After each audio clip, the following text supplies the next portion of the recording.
Long ago, when Brighton was just a fishing village, she even competed with Great Yarmouth. Some weeks as much as 40 tons of fish was caught.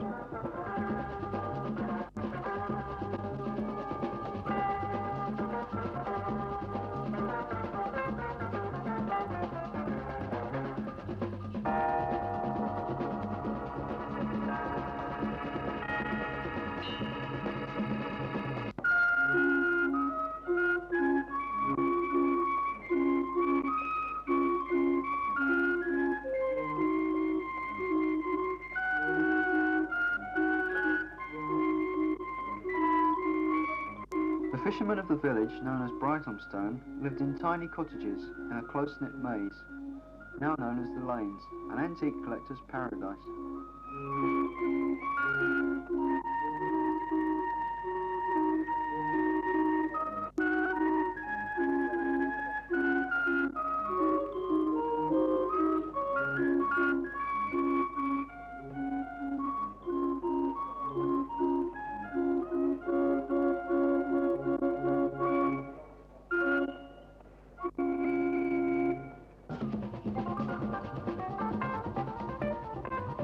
Brighton's thriving fish market on the front at the turn of the century.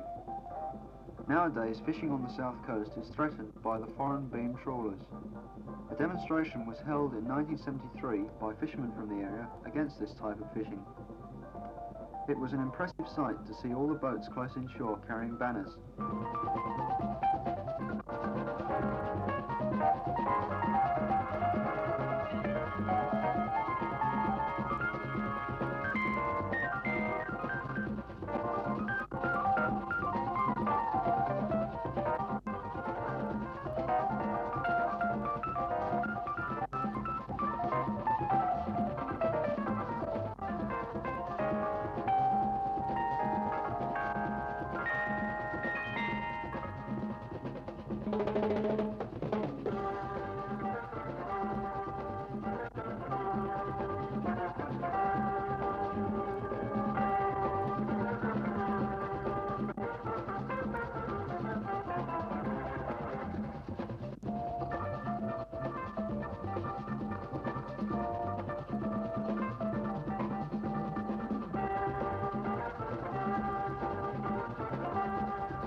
Brighton first became popular with everyone when the Prince of Wales, later King George IV, stayed here for a holiday in 1783. He came back many times and instructed Henry Holland to build the Royal Pavilion in 1787. The interior of the exotic pavilion was first laid open to public view in Queen Victoria's reign. Apparently she was not amused and could not stand the sight of the place.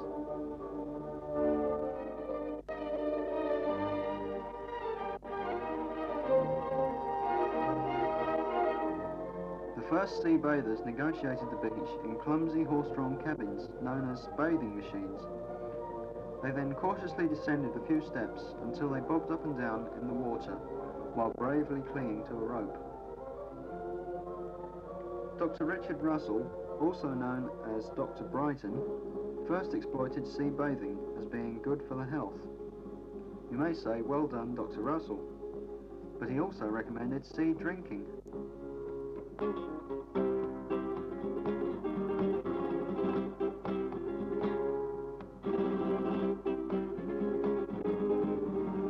Brighton front has not changed much in the past 100 years, but the fashions have gone haywire.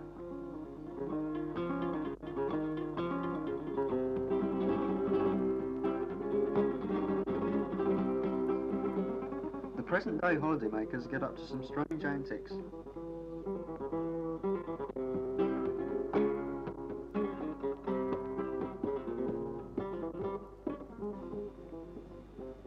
Could it be the sea air?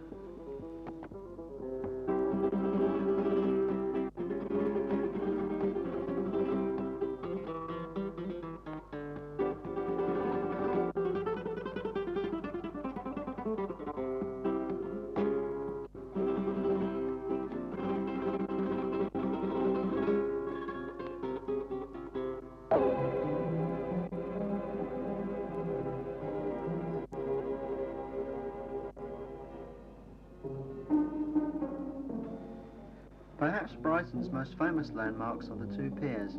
The Palace Pier is the youngest at 73, but it was badly damaged recently when a barge smashed into its supports during a storm.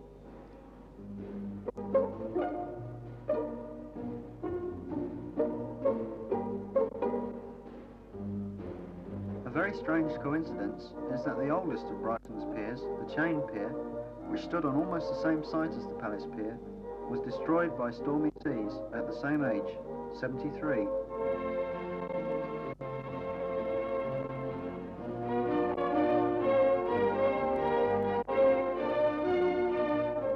Is there a curse on Brighton's piers?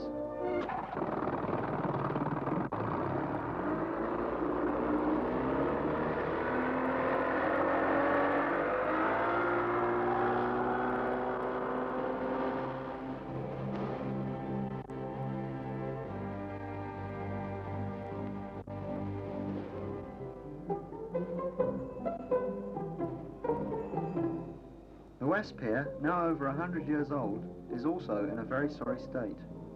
It cost £35,000 to build, but may cost £1.5 million to repair.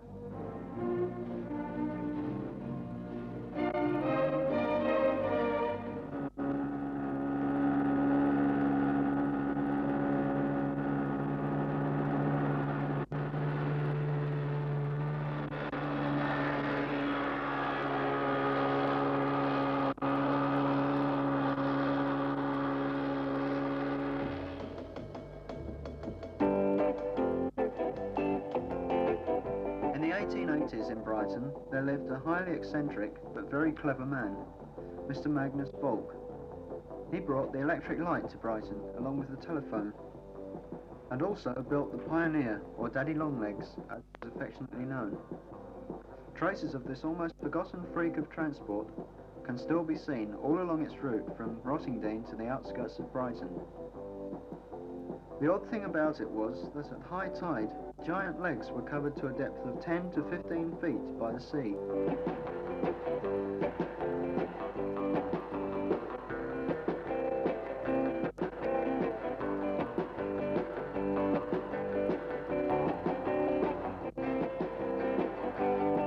It did the journey of about 3 miles in 35 minutes.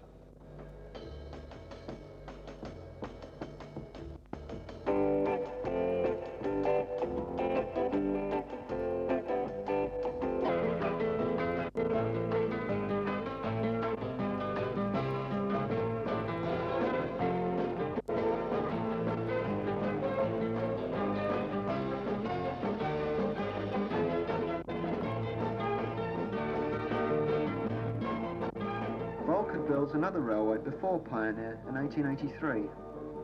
It still runs today from the end of Pioneer's route to the Aquarium. It was the first public electric train in England.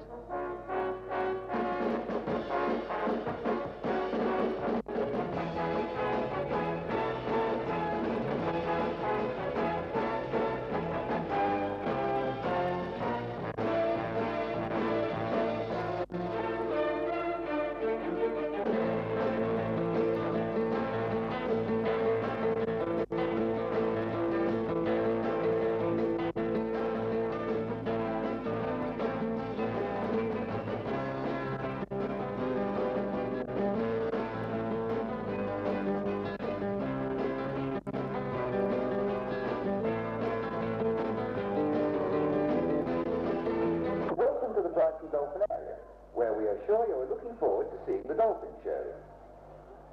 To begin with, we thought you would like to know something about the aquarium, which was first opened nearly 100 years ago. It was then the largest aquarium in the world, and many millions of people have visited the building since then. Today, the exhibition tanks contain thousands of tropical, marine, and freshwater specimens. The colourful koi carp from Japan are well displayed, and sea lions can be seen in the large pool at the far end of the aquarium.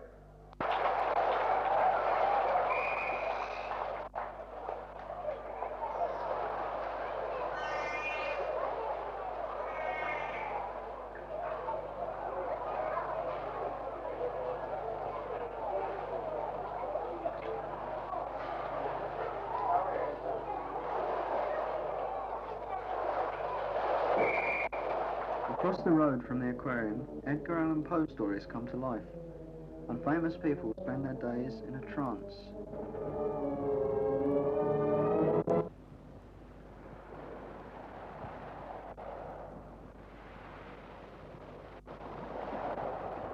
There is always something going on in Brighton if you keep your eyes open.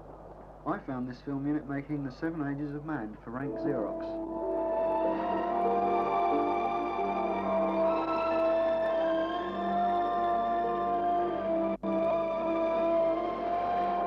Two modern beachcombers with metal detectors after the crowds have gone home.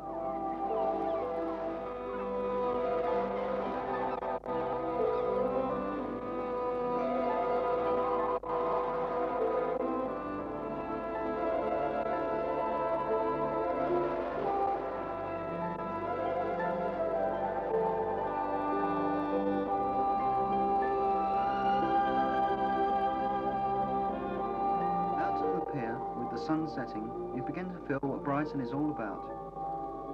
I hope that I've managed to capture on this film some of the tremendous atmosphere that I feel in Brighton.